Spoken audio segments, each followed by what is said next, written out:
Halo teman-teman, Assalamualaikum warahmatullahi wabarakatuh.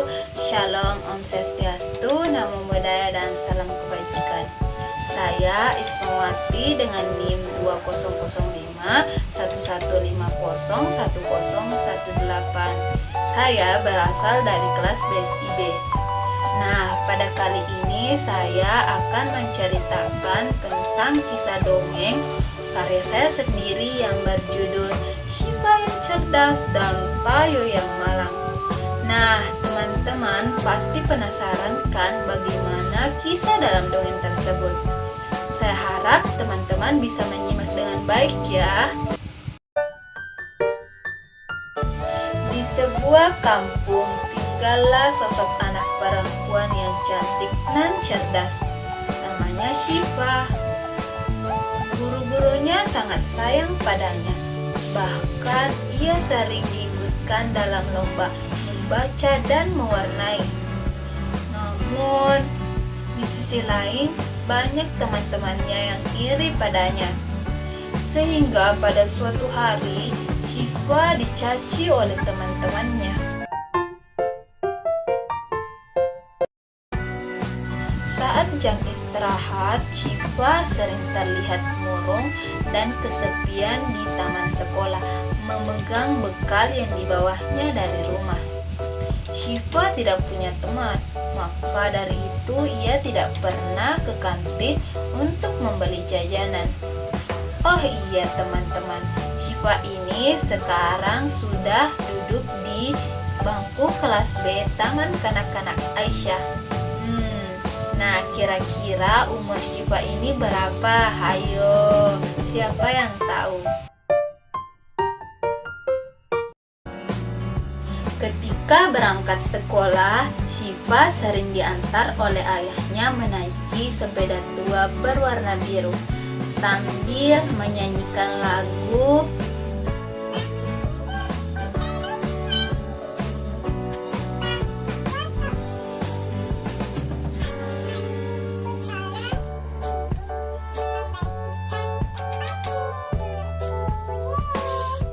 Selain itu, lagu Balonku Ada 5 juga dilantunkan Syifa sepanjang jalan menuju sekolah.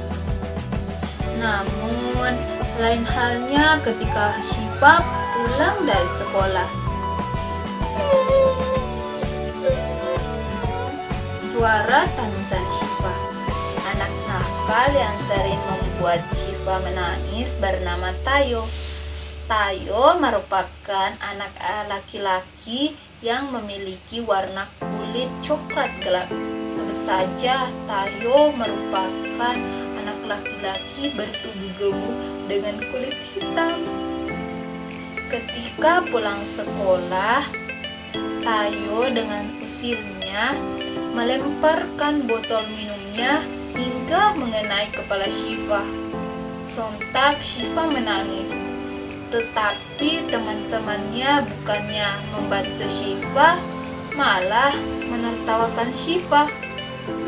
Kasihan ya. Umur Tayo 5 bulan lebih tua dibanding Syifa. Namun, Tayo belum bisa membedakan huruf abjad dan juga menghitung. Saat ibu guru Caca menyuruh Tayo untuk membaca huruf abjad, dengan rasa bingung dan takut, Tayo akhirnya menangis.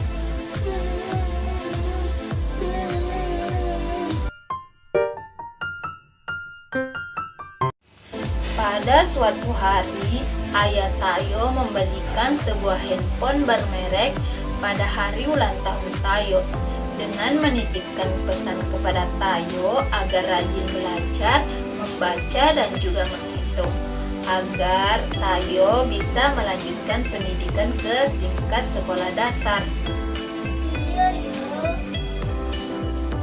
Jawaban Tayo singkat, lalu melanjutkan untuk memainkan HP baru yang diberikan oleh ayahnya.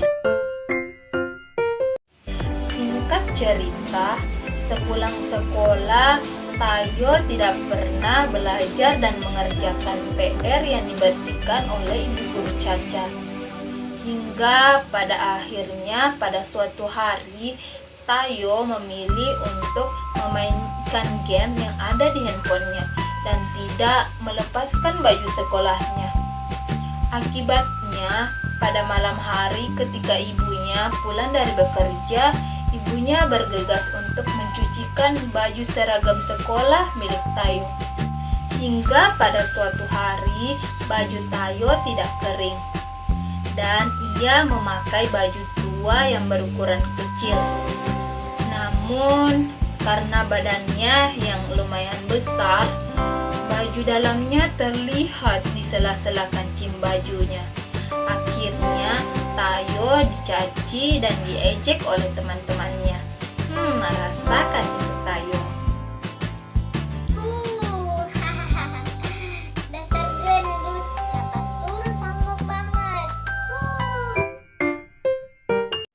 Selang beberapa waktu setelah mengikuti beberapa proses pembelajaran termasuk juga ujian akhir, maka tibalah saatnya pengumuman Taman Kanak-kanak Aisyah. Yeay! Satu persatu nama siswa disebutkan, termasuk Syifa. Syifa berhasil mendapatkan juara 1 dan nilai Syifa adalah nilai yang paling tinggi dibandingkan teman-temannya. Ayah dan ibu Syifa tentunya sangat senang, bersyukur dan juga bangga atas keberhasilan yang didapatkan oleh Syifa. Namun malamnya nasib Tayo bertolak belakang dengan Syifa.